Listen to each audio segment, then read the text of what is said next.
नमस्कार साथियों, चलते हैं हम बायोलॉजी की नेक्स्ट क्लास में।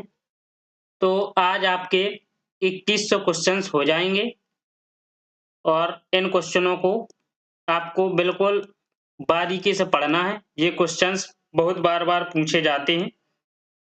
चलते हैं फर्स्ट क्वेश्चन पर। अलैंगिक प्रजनन होता है, तो अलैंगिक प्रजनन होता है तो इसका ऑप्शन कौन-सा हो जाएगा?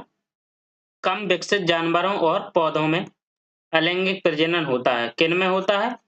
कम विकसित जानवरों में होता है और पौधों में जैसे जैसे है अमीबा है, हाइड्रा है आपका, जैसे अमीबा दिया है, होता है, हाइड्रा है,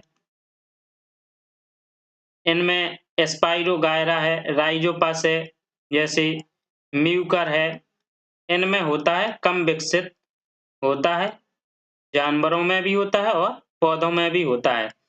तो इस प्रकार के बैक्टीरिया आदि में होता है, जो पाए जाते हैं बैक्टीरिया।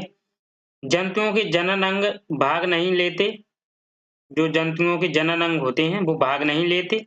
इसमें बिना निषेचन के ही जनन प्रक्रिया पूर्ण होती है। क्या होती है?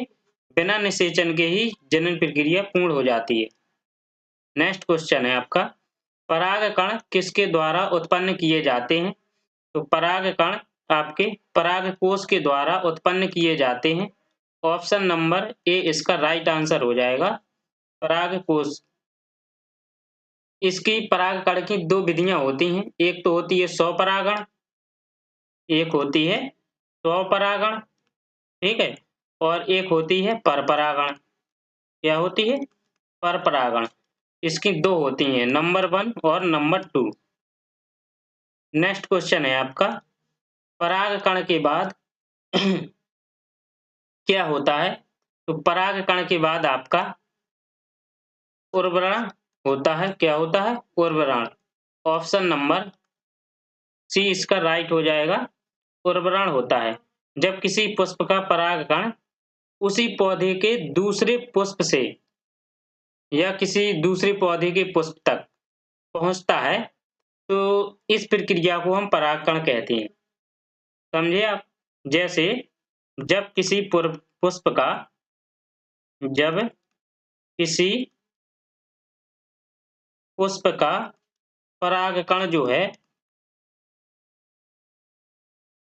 जो परागकण है, वो उसी पौधे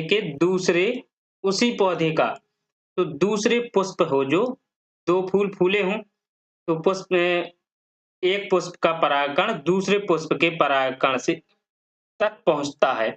इस प्रक्रिया को परागकण कहते हैं। तो परागकण के बाद क्या होता है? उर्वरण होता है। नेक्स्ट क्वेश्चन है आपका, निम्नलिखित में से कौन से पौधे के तने के माध्यम से प्रजनन करता है? तो कौन से पौधे तने के माध्यम से प्रजनन करते हैं? तो वो आपके गुलाब है, जो गुलाब के पौधे। ऑप्शन नंबर बी इसका राइट आंसर हो जाएगा, गुलाब। नेक्स्ट क्वेश्चन है आपका, निम्न में से क्या अंडक में उपस्थित होता है? तो अंडक में क्या उपस्थित होता है? वो है आपका बीजांड।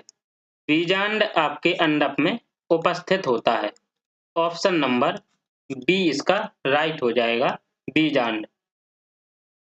निम्नलिखित में से कौन सा अलैंगिक प्रजनन का एक प्रकार नहीं है? तो अलैंगिक प्रजनन का एक प्रकार नहीं है, वो आपका है ऑप्शन नंबर डी, परनिषेचन जो दिया है, ये अलैंगिक प्रजनन का प्रकार नहीं है। ऑप्शन नंबर डी इसका राइट हो जाएगा। बाइनरी फिजन, मुकुलन और विखंडन ये अलैंगिक प्रजनन के प्रकार हैं, जबकि एलोगैमी जो होता है यानी परनिषेचन, ये एक प्रकार का लैंगिक प्रजनन है। क्या है एक प्रकार का? ये लैंगिक प्रजनन है, या प्रजनन या जनन है। ओके। नेक्स्ट क्वेश्चन है आपका, हवा के परागकण को क्या कहा जाता है? तो हवा के परागकण को एनीमोफिली कहा जाता है। ऑप्शन नंबर सी इसका राइट हो जाएगा, एनीमोफिली कहा जाता है हवा के परागकण को। पुष्पों में जो वायु द्वारा होने वाले परागकण होते हैं, तो उनको वायु परागकण कहते हैं। वायु द्वारा होते हैं पुष्पों में परागकण, तो वायु परागकण कहते हैं। और पुष्पों को जो जो पुष्प होते हैं उनमें जैसे वायु परागित होते हैं पुष्प, तो मक्का है जैसे, और जल द्वारा ये परागकण करने वाले पौधे होते हैं तो हाइड्रोफिली कहते हैं जिन्हें। नेक्स्ट क्वेश्चन आपका, परागकण हैं, तो परागकण क्या है? तो वो पराग कोश से स्टिग्मा तक पराग का संचार करते हैं।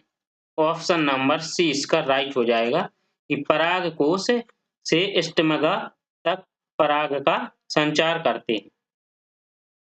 रेशम किससे प्राप्त किया जाता है? तो रेशम किससे प्राप्त किया जाता है? वो है आपका बॉम्बिक्स मोरी। बॉम्बिक्स मोरी से रेशम प्राप्त किया जाता है। ऑप्शन नंबर ए इसका राइट हो जाएगा, बॉम्बिक्स। निम्नलिखित में से कौन सा लाभकारी कीट नहीं है? तो लाभकारी कीट कौन नहीं है? तो वो रेशम कीट लाभकारी है, लाख कीट लाभकारी है, मधुमक्खी भी है। दीमक लाभकारी कीट नहीं है। ऑप्शन नंबर ए इसका राइट हो जाएगा, दीमक। भारत सरकार ने किस भारतीय मसाले के लिए यूएस पेटेंट को चुनौती दी और उन्हें इसे रद्द करने के लिए मजबूर किया? तो जो यूएस पेटेंट को चुनौती दी और उन्हें रद्द करने के लिए मजबूर किया, तो वो क्या है? वो आपकी हल्दी है। भारत सरकार ने हल्दी मसाले के लिए चुनौती दी और इसको रद्द करने के लिए मजबूर किया। निम्नलिखित में से किसके उपचार के लिए अर्जुन वृक्ष की छाल का प्रयोग किया जाता है? अर्जुन वृक्ष की छाल का प्रयोग किया जाता है तो वो हृदय रोग के लिए किया जाता है। जब हृदय रोग हो जाता है तो अर्जुन जो वृक्ष होता है उसकी छाल का प्रयोग किया जाता है। जैसे हृदय की शक्ति वर्धक के रूप में, यानी ऋग्वेद में दिया गया है, इस वृक्ष का उल्लेख दिया गया है कि मूल रूप से एशिया में ये पाए जाते हैं। एक तो ये अर्जुन वृक्ष कहाँ पाए जाते हैं? ये मूल रूप से एशिया में पाए जाते हैं। ये एशिया में पाए जाते हैं अर्जुन वृक्ष। ओके, और इनका अर्जुन वृक्ष का जो है उल्लेख कहाँ दिया गया है? तो इनका उल्लेख ऋग्वेद में दिया गया है। इनका उल्लेख कहाँ दिया गया है? ऋग्वेद में दिया गया है। नेक्स्ट क्वेश्चन है आपका, इनमें से किस रेशेदार फसल का प्रयोग मोटे कपड़े, बैग, थैले और सजावटी सामान बनाने के लिए किया जाता है? तो किस रेशेदार फसल का प्रयोग किया जाता है? वो आपका जूट। जूट जो है इसका प्रयोग किया जाता है। ऑप्शन नंबर सी इसका राइट हो जाएगा। नेक्स्ट क्वेश्चन है आपका, इनमें से किस पौधे को ग्रीन गोल्ड कहा गया है? तो किस पौधे को ग्रीन गोल्ड कहा गया है? वो बांस है, जो बांस को ग्रीन गोल्ड कहा गया है। ऑप्शन नंबर सी इसका राइट हो जाएगा, ग्रीन गोल्ड कहा जाता है बांस को। किस कवक को एक कवकनाशी के रूप में भी प्रयोग किया जाता है? तो किस कवक को कवकनाशी के रूप में प्रयोग किया जाता है? जो ट्राइकोडर्मा हर्जियानम जो है, इसको कवकनाशी के रूप में प्रयोग किया जाता है। ऑप्शन नंबर ए इसका राइट हो जाएगा, ट्राइकोडर्मा हर्जियानम। किसका उपयोग सुगंध संकेतक के रूप में किया जा सकता है? तो किसका उपयोग किया जा सकता है सुगंध संकेतक के रूप में? वो है वनीला। वनीला का उपयोग किया जा सकता है। ऑप्शन नंबर ए इसका राइट हो जाएगा। इनमें से कौन सा विकल्प ओमेगा 3 वसा अम्लों का सबसे अच्छा स्रोत है? तो ओमेगा 3 है जो वसा अम्लों का सबसे अच्छा स्रोत, तो वो सारडीन है। क्या है? सारडीन जो दिया गया है ये वसा अम्लों का सबसे अच्छा स्रोत है। लिटमस का घोल किससे निकाला जाता है? ये क्वेश्चन है ग्रुप डी का, लिटमस का घोल जो है किससे निकाला जाता है? तो लिटमस जो विलयन है बैगनी रंग का रंजक होता है। एक जो लिटमस जो है, ये लिटमस विलयन जो है ये बैगनी रंग का, एक तो बैगनी रंग से निकाला जाता है। इससे निकाला जाता है, ये बैगनी रंग से निकाला जाता है। जो थैलोफाइटा समूह होते हैं उसके लाइकेन पौधे से निकाला जाता है। और यह एक तो प्राकृतिक सूचक है, ये लिटमस विलयन। यह विलयन ना तो अम्लीय होता है और ना ही क्षारीय होता है। ये लिटमस विलयन ना अम्लीय होता है और ना क्षारीय होता है, ना अम्लीय होता है और ना क्षारीय। लाइकेन वायु प्रदूषक के अच्छे सूचक माने जाते हैं। तो इसका ऑप्शन क्या हो जाएगा? राइट आंसर हो जाएगा lichen. Option number D, litmus का घोल लाइकेन से निकाला जाता है। जो थैलोफाइटा समूह के लिचेन यानी लाइकेन होते हैं पौधे। केंचुओं के जरिए मृदा की उर्वरता बढ़ाने की प्रक्रिया को क्या कहते हैं? तो केंचुए के जरिए मृदा की उर्वरता बढ़ाने की प्रक्रिया को हम वर्मी कंपोस्टिंग कहते हैं। क्या कहते हैं? Vermi composting.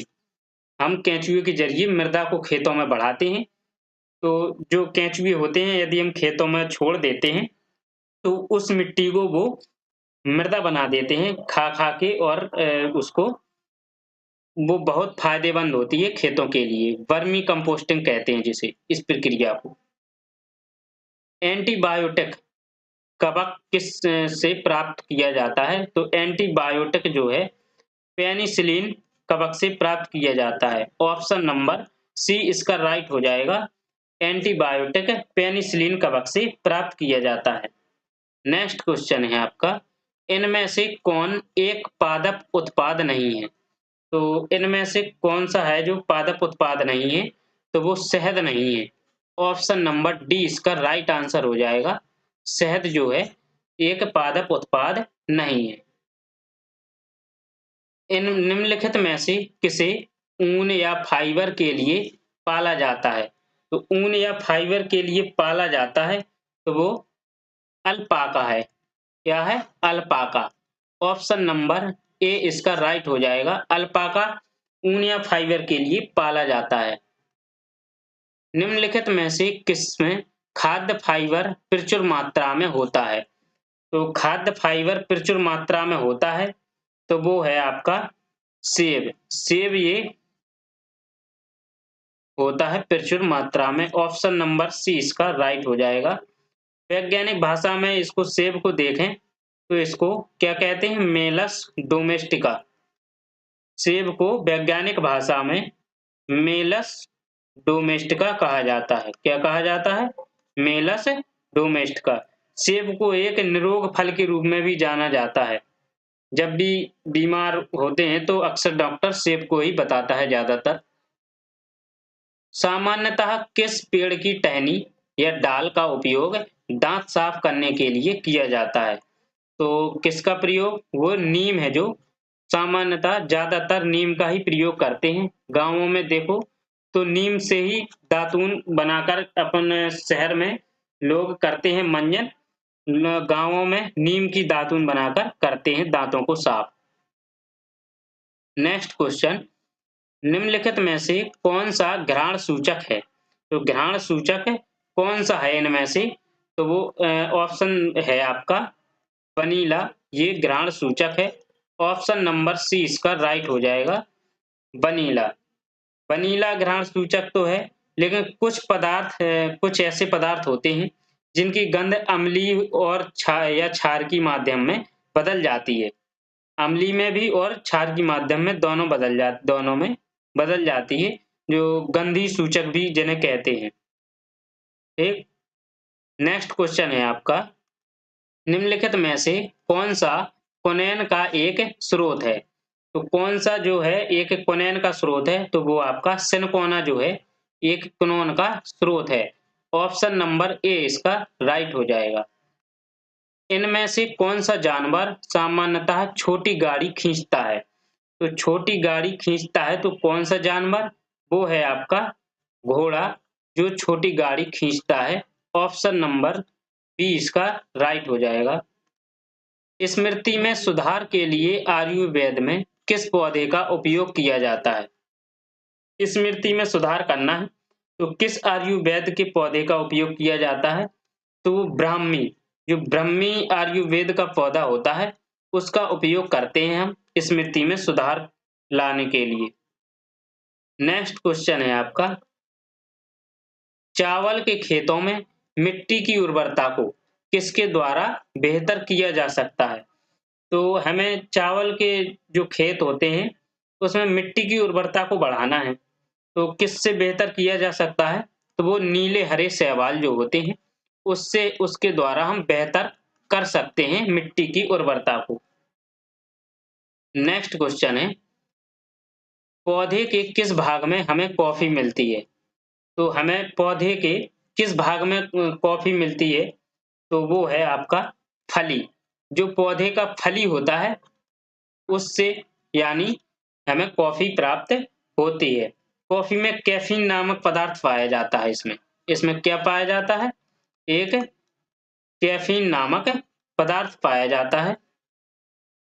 कैफीन पदार्थ, इसमें कैफीन पदार्थ पाया जाता है जो हल्के उद्दीपक सा प्रभाव डालता है।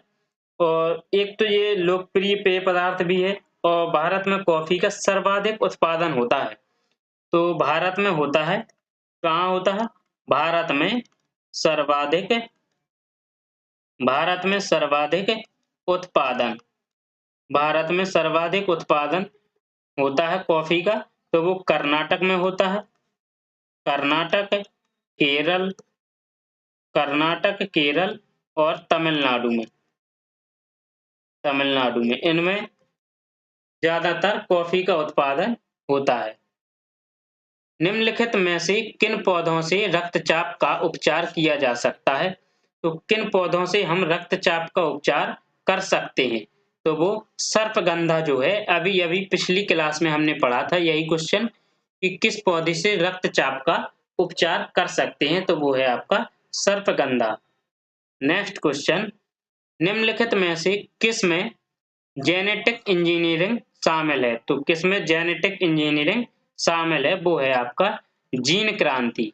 जीन क्रांति में जेनेटिक इंजीनियरिंग शामिल है। ऑप्शन नंबर डी इसका राइट हो जाएगा। ये भी एनटीपीसी में आया हुआ था ये क्वेश्चन। भारत में इनमें से किस आनुवंशिक रूप से संशोधित फसल की कानूनन खेती करने की अनुमति दी गई है? तो कानूनन खेती करने की अनुमति दी गई है, वो है आपकी बीटी कपास। बीटी कपास, ऑप्शन नंबर ए इसका राइट हो जाएगा, बीटी कपास। बैगन का एक आनुवंशिक संशोधित प्रारूप विकसित किया गया था, इसका उद्देश्य क्या था? बैगन का जो एक आनुवंशिक वो संशोधित प्रारूप है उसको विकसित किया गया था, तो वो आपका कीट प्रतिरोधी बनाना था। क्या था इसका उद्देश्य? तो इसका उद्देश्य इस प्रारूप का उद्देश्य था कीट प्रतिरोधी बनाना। ऑप्शन नंबर सी इसका राइट था, सी इसका राइट है, कीट प्रतिरोधी बनाना। जैव प्रौद्योगिकी का का तात्पर्य है? तो जैव प्रौद्योगिकी का तात्पर्य है वो है आपका औद्योगिक प्रक्रियाओं में सजीवों का उपयोग करना। औद्योगिक प्रक्रियाओं में सजीवों का उपयोग करना, ये जैव प्रौद्योगिकी का तात्पर्य है। वनस्पति भागों या बीज के बजाय कोशिकाओं के माध्यम से नए पौधों को उगाना कहा जाता है। तो नए पौधों को उगाना कहा जाता है वो है आपका tissue culture. Option number A इसका राइट आंसर हो जाएगा, टिश्यू कल्चर। अपराधी को पहचानने के लिए फॉरेंसिक विभाग निम्नलिखित तकनीक का प्रयोग करता है। तो अपराधी को पहचानने के लिए जो फॉरेंसिक विभाग है तो किस प्रकार की तकनीक का प्रयोग करता है? तो डीएनए फिंगरप्रिंटिंग। जब हमें किसी अपराधी को पकड़ना है, उसको चेकअप करना है, तो फॉरेंसिक विभाग भेजा जाता है, तो फॉरेंसिक लैब, तो वो उसका डीएनए टेस्ट करता है, फिंगरप्रिंट। डीएनए फिंगरप्रिंट करता है, उससे अपराधी की पहचान हो जाती है। ऑप्शन नंबर सी इसका राइट हो जाएगा। सबसे पहले डीएनए को अलग किसने किया था? तो सबसे पहले डीएनए को फ्रेडरिक मिएस्चेर ने किया था अलग। किसने किया था? फ्रेडरिक मिएस्चेर ने अलग किया था। 2013 में स्टेम सेल की मदद से पहला मानव लीवर किसमें विकसित किया गया था? तो 2013 में स्टेम सेल की मदद से वो पहला मानव लीवर आपका जापान में विकसित किया गया था। कहाँ किया गया था? पहला मानव लीवर जापान में विकसित किया गया था। CRISPR का क्या अभिप्राय है? तो CRISPR का ऑप्शन नंबर सी इसका राइट हो जाएगा। Clustered regularly interspaced spaced short palindromic repeats. Option number C इसका राइट हो जाएगा। CRISPR का अभिप्राय, इसका फुल फॉर्म है क्लस्टर्ड, ठीक है, क्लस्टर्ड रेगुलरली इंटरस्पेस्ड, ठीक है, और short palindromic repeats. Option number C इसका राइट हो जाएगा। आनुवांशिक अभियांत्रिकी का दूसरा नाम क्या है? तो आनुवांशिक अभियांत्रिकी का दूसरा नाम है पुनः संयोजक डीएनए प्रौद्योगिकी। ऑप्शन नंबर सी इसका राइट हो जाएगा, पुनः संयोजक डीएनए प्रौद्योगिकी। निम्नलिखित में से कौन ट्रांसजेनिक फसल का एक उदाहरण नहीं है? तो ट्रांसजेनिक फसल का एक उदाहरण नहीं है, तो वो आपका पालक जो है ये ट्रांसजेनिक फसल का उदाहरण नहीं है। ऑप्शन नंबर बी इसका राइट हो जाएगा। बैगन, टमाटर और मक्का ये तीनों ट्रांसजेनिक फसल के उदाहरण दिए हैं।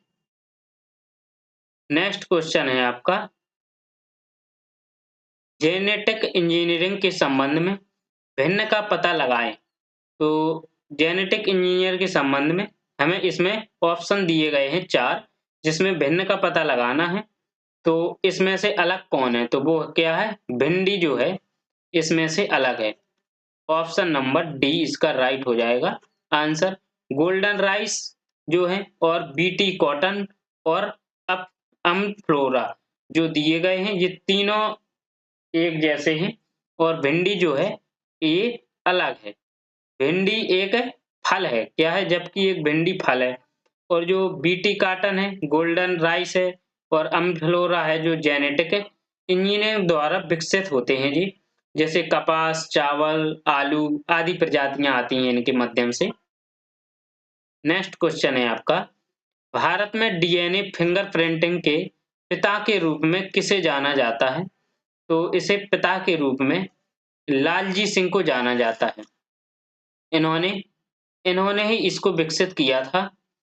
इससे जांच की जाए, उससे पता लगा जा सकता है कि अपराधी है या नहीं, यही है या नहीं। नेक्स्ट क्वेश्चन, थियोफ्रेट्स को निम्न में से किसका जनक कहा जाता है? तो थियोफ्रेट्स को निम्न में से जनक कहा जाता है, तो वो इन चारों विकल्पों में से है। वनस्पति विज्ञान को जनक कहा जाता है थियोफ्रेट्स। तो वनस्पति विज्ञान का जनक कहा जाता है थियोफ्रेट्स को। नेक्स्ट क्वेश्चन है आपका, अच्छा जीव विज्ञान का जनक कौन है? अरस्तु है। वनस्पति विज्ञान का जनक थियोफ्रेट्स। रसायन विज्ञान का एंटोनी लेवोजियर, वो आपको हमने पिछली क्लासों में भी बताया है। जंतु विज्ञान का अरस्तु है। भौतिक विज्ञान के न्यूटन है। आनुवंशिकी के Gregor Johan Mendel. Next question है, उस प्रसिद्ध जीव वैज्ञानिक का नाम बताइए जिससे गैलापागोस द्वीप समूह का नाम जुड़ा हुआ है। तो उस वैज्ञानिक का नाम बताना है जीव वैज्ञानिक का, तो वो है आपका डी चार्ल्स डार्विन जो है, जिससे गैलापागोस द्वीप समूह का नाम जुड़ा है, वो चार्ल्स डार्विन से जुड़ा हुआ है। निम्नलिखित में से किस वैज्ञानिक को हेलिकोबैक्टर पायलोरी नामक बैक्टीरियम जो पेप्टिक अल्सर के लिए उत्तरदायी है, की खोज के लिए फिजियोलॉजी एवं मेडिसिन के क्षेत्र में नोबेल पुरस्कार से सम्मानित किया गया। तो नोबेल पुरस्कार से सम्मानित किया गया है, वो है आपका ऑप्शन नंबर सी इसका राइट है, रॉबिन बारेन और बैरी मार्शल। रॉबिन बारेन और बैरी मार्शल, ऑप्शन नंबर सी इसका राइट आंसर हो जाएगा। इनमें से किसे आधुनिक वनस्पति विज्ञान का जनक माना जाता है? तो आधुनिक वनस्पति विज्ञान का जनक हम कार्ल लिनियस को मानते हैं। किसको? आधुनिक वनस्पति विज्ञान का जनक किसे कहा जाता है? कार्ल लिनियस को। नेक्स्ट क्वेश्चन है आपका, पेनिसिलिन की खोज किसने की थी? पेनिसिलिन की खोज किसने की थी? तो वो अलेक्जेंडर फ्लेमिंग ने। किसने की थी? अलेक्जेंडर फ्लेमिंग जो है पेनिसिलिन की खोज की थी अलेक्जेंडर फ्लेमिंग ने। लुई पास्चर ने रेबीज टीके की खोज की थी। लुई पास्चर जो है, लुई पास्चर ने किसकी खोज की थी? तो रेबीज की खोज की थी, रेबीज के टीके की। किसकी? रेबीज के टीके की खोज की थी। और जो चार्ल्स डार्विन है, तो उन्होंने विकासवाद के सिद्धांत की खोज की थी, विकासवाद के सिद्धांत का प्रतिपादन किया था। अलेक्जेंडर फ्लेमिंग ने पेनिसिलिन की खोज की। ग्रेगर मेंडल ने आनुवांशिकी के जनक हैं जो ग्रेगर मेंडल हैं। ग्रेगर मेंडल जो हैं, ये ग्रेगर जो मेंडल हैं, ये आनुवांशिकी के जनक हैं। आनुवांशिकी के जनक कौन है? Gregor Mendel. इनमें से कौन सा पौधों की वृद्धि मापने के लिए प्रयुक्त उपकरण है? तो पौधों की वृद्धि मापने के लिए वो प्रयुक्त उपकरण है आपका क्रिस्टोग्राफ। कौन है? क्रिस्टोग्राफ। ऑप्शन नंबर बी इसका राइट हो जाएगा, क्रिस्टोग्राफ। नेक्स्ट क्वेश्चन है आपका, किसने सर्वप्रथम पेसमेकर का आविष्कार किया था? तो किसने किया था सर्वप्रथम? तो वो जॉन हॉब्स ने सर्वप्रथम आविष्कार किया था पेसमेकर का। ऑप्शन नंबर बी इसका राइट आंसर हो जाएगा। नेक्स्ट क्वेश्चन, पोलियो वैक्सीन की खोज किसके द्वारा की गई थी? पोलियो वैक्सीन की खोज जोनास सॉल्क के द्वारा की गई थी। ऑप्शन नंबर सी इसका राइट हो जाएगा। जोनास सॉल्क ने पोलियो वैक्सीन की खोज की थी। वो कब की थी? 1995 में। 1995 में सॉल्क ने खोजा था पोलियो वैक्सीन को। नेक्स्ट क्वेश्चन, पोलियो के टीके की खोज किसने की? पोलियो के टीके की खोज तो वो जोनास सॉल्क ने की थी। ऑप्शन नंबर बी इसका राइट हो जाएगा, जोनास या जोनस सॉल्क।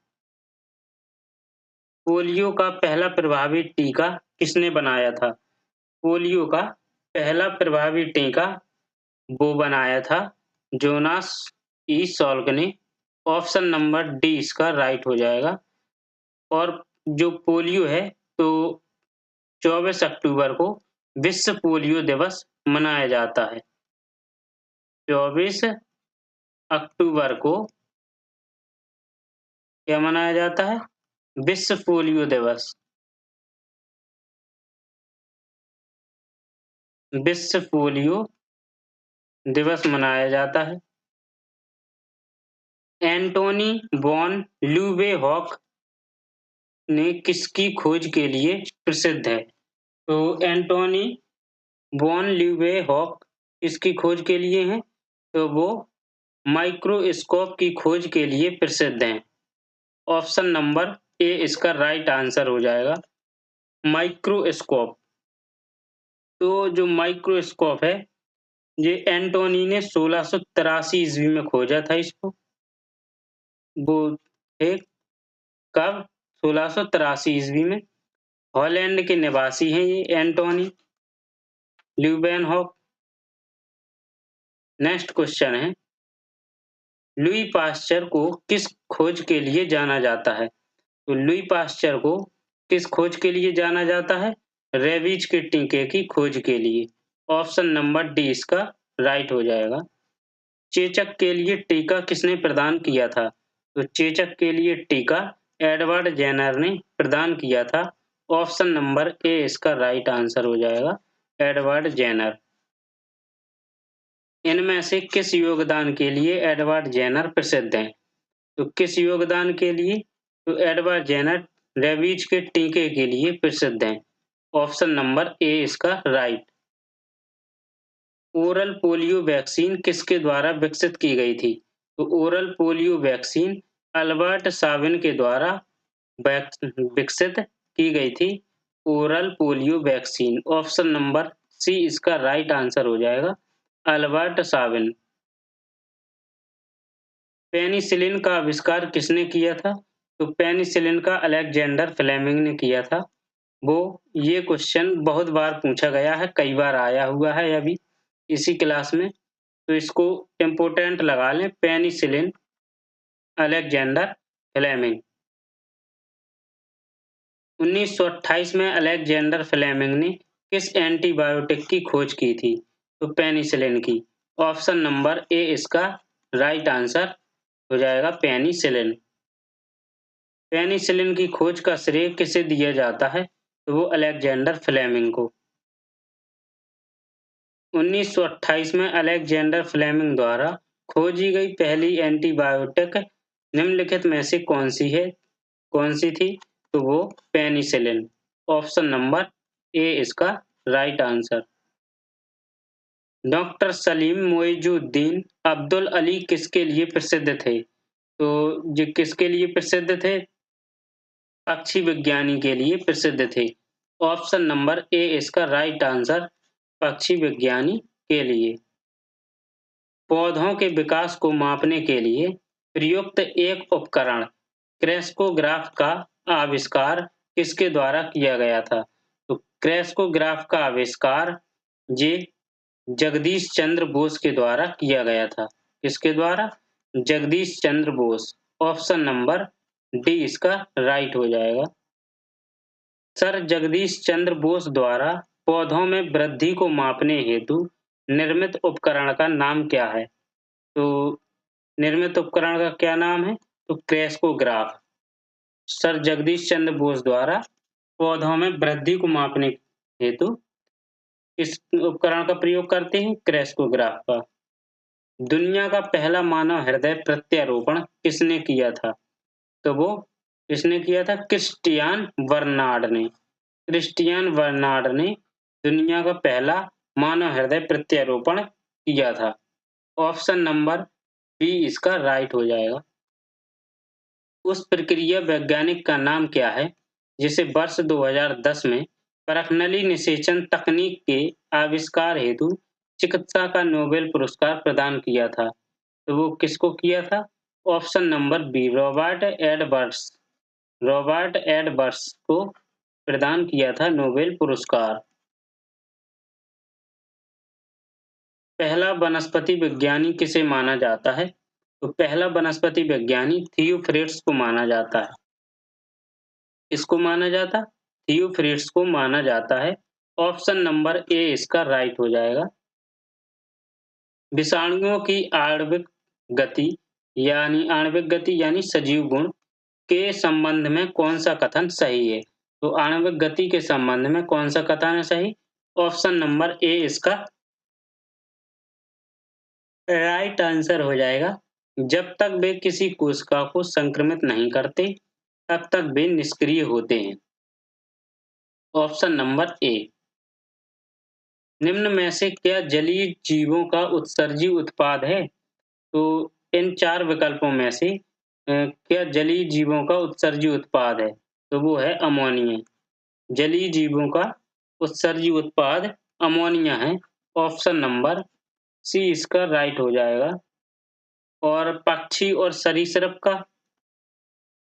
पक्षी और सरीसृप का जो है उत्सर्जन उत्पाद, तो वो है यूरिक अम्ल। क्या है? यूरिक अम्ल है पक्षी और सरीसृप का। पौधों में उत्सर्जन के संबंध में निम्नलिखित कथनों में से एक के अलावा अन्य सभी सही है। उसे गलत कथन की पहचान कीजिए। तो गलत कथन की पहचान करना है तो वो है आपका ऑप्शन नंबर सी, इसका राइट हो जाएगा। ये गलत कथन है कि पौधों में उनके अपशिष्ट उत्पादों के निष्कासन के लिए कई विशिष्ट अंग होते हैं। ये गलत है। वह महिला जो बच्चे को जन्म देने वाली है, एक तो किसके लिए सर्वोत्तम विकल्प कौन सा है इसके लिए? तो वो है आपका ऑप्शन नंबर ए, एक सुविधा संपन्न अस्पताल में जन्म देना। ऑप्शन नंबर ए इसका राइट हो जाएगा आंसर। तीव्र परिवर्तनों से होने वाले रेशम के कीड़ों और मेढक के लार्वा के वयस्कों में रूपांतरण को क्या कहा जाता है? तो कायांतरण कहा जाता है। क्या कहा जाता है? कायांतरण। ऑप्शन नंबर बी इसका राइट हो जाएगा। रूमेन क्या है? तो रूमेन क्या है? वो आपका भोजन को संग्रहित करने के लिए आमाशय का एक कक्ष है। रूमेन भोजन को संग्रहित करने के लिए आमाशय का एक कक्ष है। वर्जिन वनस्पति क्या है? तो ये क्या है? वह पादप समुदाय को जो मानव सहायता के बिना प्राकृतिक रूप से विकसित हुआ है और लंबे समय से मनुष्यों द्वारा छोड़ा गया है, वो है ऑप्शन नंबर डी, इसका राइट आंसर हो जाएगा। निम्न में से कौन सा जीवित या सजीव होने का एक सामान्य प्रमाण है? तो क्या है सामान्य प्रमाण?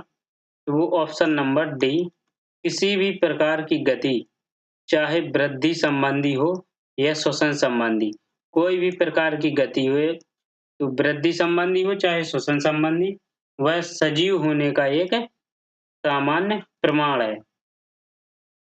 हमारा शरीर किस पीएच रेंज में काम करता है? तो हमारा शरीर 7 से 7.8 की रेंज में काम करता है। ऑप्शन नंबर सी इसका राइट हो जाएगा। किशोरावस्था लगभग 11 वर्ष की आयु से शुरू होती है और कब तक रहती है? तो किशोरावस्था 11 से शुरू होती है और 18 या 19 वर्ष की आयु तक रहती है। ऑप्शन नंबर बी इसका राइट हो जाएगा, बी। पौधों द्वारा उत्पादित कई उत्सर्जी मनुष्यों के लिए उपयोगी होते हैं। उस उत्पाद की पहचान कीजिए जो अंतः श्वसन के लिए जाने पर मनुष्यों के लिए हानिकारक नहीं होता। तो मनुष्यों के लिए हानिकारक नहीं होता, वो है आपकी oxygen. Oxygen option number D इसका राइट हो जाएगा, ऑक्सीजन। मातृ स्वास्थ्य के अंतर्गत क्या-क्या शामिल होता है? तो मातृ स्वास्थ्य के अंतर्गत आपका प्रसव पूर्व, प्रसव और प्रसवोत्तर अवधि के दौरान देखभाल, ये शामिल होता है। ऑप्शन नंबर बी इसका राइट आंसर हो जाएगा। कीटनाशक हालांकि ये अजैव निम्नीकरणीय होते हैं, कृषि के लिए लाभकारी और हानिकारक दोनों होते हैं। कीटनाशकों के संबंध में गलत विकल्प का चयन कीजिए। तो इसका चयन करना है गलत विकल्प का। तो वो इनका उपयोग खरपतवार, कीटों और पौधों के रोगों को नियंत्रित करने के लिए किया जाता है। तो ये है आपका ऑप्शन नंबर बी, इसका गलत विकल्प हो जाएगा। ईस्ट में होने वाले किण्वन और मनुष्य की पेशीय कोशिकाओं में होने वाले अनॉक्सी श्वसन में क्या समानता है? तो अनॉक्सी श्वसन और किण्वन में क्या समानता है? दोनों में एथेनॉल बनता है। क्या बनता है? किण्वन और अनॉक्सी श्वसन में दोनों में एथेनॉल बनता है। कुछ जीवाणुओं की क्रिया द्वारा घोड़ों, खरगोशों आदि जैसे प्राणियों में आहार में मौजूद सेल्यूलोज का पाचन इनमें से किस स्थान पर होता है? तो पाचन होता है तो वो आपका ऑप्शन नंबर सी अंधनाल में उपस्थित है, यानी पाचन होता है। इसके सुझाव दिया कि किसने कि जीवन की उत्पत्ति सरल अकार्बनिक पदार्थ से हुई होगी। तो किसने सुझाव दिया ये? ऑप्शन नंबर डी जेबीएस हॉल्डेन ने। जेबीएस हॉल्डेन ने ये जीवन की उत्पत्ति का सलाह दी है, सरल अकार्बनिक पदार्थों से ये सुझाव दिया है। निम्न में से किन प्राणियों के शरीर का तापमान वातावरण के तापमान पर निर्भर नहीं करता है? तो ये है आपका पक्षी और स्तनधारी जो होते हैं, ये प्राणी ये वातावरण के ताप पर निर्भर नहीं करते। यदि कोई महिला परिवार बढ़ाने की योजना बना रही है, तो निम्नलिखित में से कौन-सा उसके लिए सहायक नहीं होगा? तो सहायक नहीं होगा वो है आपका ऑप्शन नंबर डी धूम्रपान और शराब का सेवन, ये सहायक नहीं होगा। ऑप्शन नंबर डी इसका राइट हो जाएगा। पौधों के पोषण के संबंध में निम्न में से कौन-सा कथन गलत है? तो कथन इसका गलत बताना है, तो वो हो जाएगा आपका ऑप्शन नंबर बी। क्या हो जाएगा? बी हो जाएगा। जल द्वारा खनिजों और पोषक तत्वों का आविष्कार अवशोषण बंद हो जाता है। ऑप्शन नंबर बी इसका राइट। निम्नलिखित में से कौन सा तथ्य पौधों द्वारा प्रोटीनों के संश्लेषण हेतु प्रयुक्त अनिवार्य तथ्य है? तो प्रयुक्त अनिवार्य तथ्य है तो वो नाइट्रोजन है। ऑप्शन नंबर बी इसका राइट आंसर हो जाएगा। निम्न में से कौन सा कीटनाशक या कीट भक्षी पादप है? तो कौन सा कीट भक्षी पादप है? तो वो है आपका घटपर्णी। घटपर्णी ये कीट भक्षी पादप है। ऑप्शन नंबर ए इसका राइट। गोल क्रम में इनमें से कौन सा तंत्र मौजूद नहीं होता है? तो कौन सा तंत्र नहीं होता? वो श्वसन तंत्र। श्वसन तंत्र ये मौजूद नहीं होता है। ऑप्शन नंबर सी इसका राइट हो जाएगा आंसर। जीव जंतु प्रायः सुरक्षा के लिए अपने रंग रूप को अपने परिवार के अनुसार या परिवेश के अनुसार बदल लेते हैं। इनमें से कौन सा ऐसा करता है? तो कौन सा ऐसा करता है जो अपने परिवेश के अनुसार ये बदल लेते हैं रंग रूप इनका? तो वो हो जाएगा आपका ऑप्शन नंबर सी गिरगिट। गिरगिट जो होता है ये रंग बदलता है। ऑप्शन नंबर सी इसका राइट हो जाएगा। हृदय की छवि बनाने के लिए पराश्रव्य पराश्रव्य तरंगों के परिवर्तन का उपयोग करने वाली तकनीक को क्या कहा जाता है? तो उस तकनीक को इकोकार्डियोग्राफी कहा जाता है। क्या कहा जाता है? इकोकार्डियोग्राफी कहा जाता है। Option number C.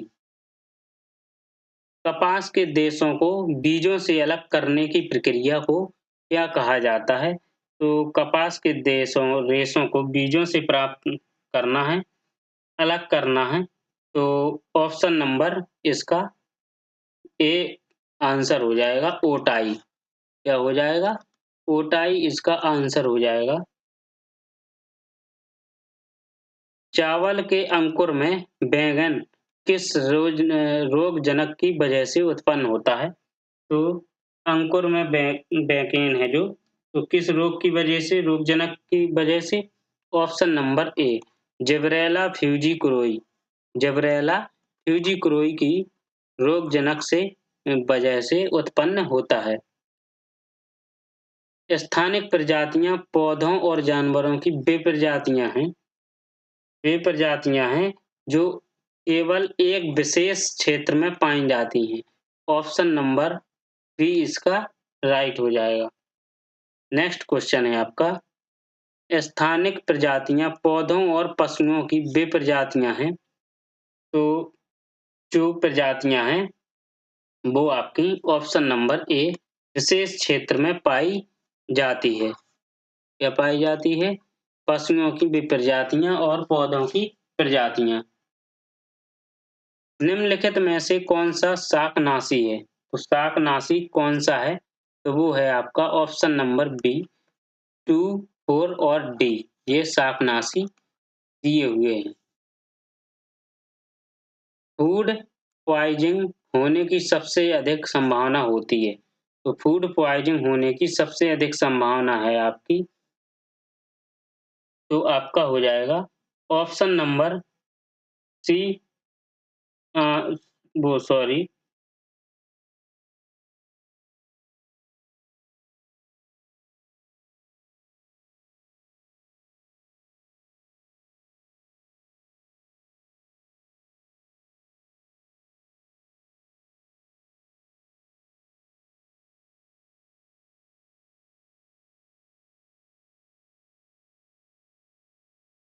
Option number A इसका राइट हो जाएगा, सूक्ष्म जीवों द्वारा खराब किए गए भोजन को खाने से। छुई मुई पौधे का वैज्ञानिक नाम क्या है?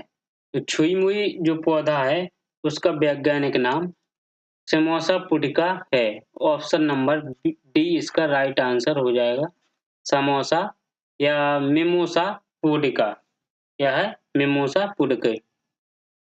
आपके सभी क्वेश्चंस कंप्लीट हुए, 100 क्वेश्चंस इस क्लास के। तो जिसको क्लास अच्छी लगी हो तो वो लाइक करें, सब्सक्राइब कर लें ज़रूर और शेयर करें। ओके।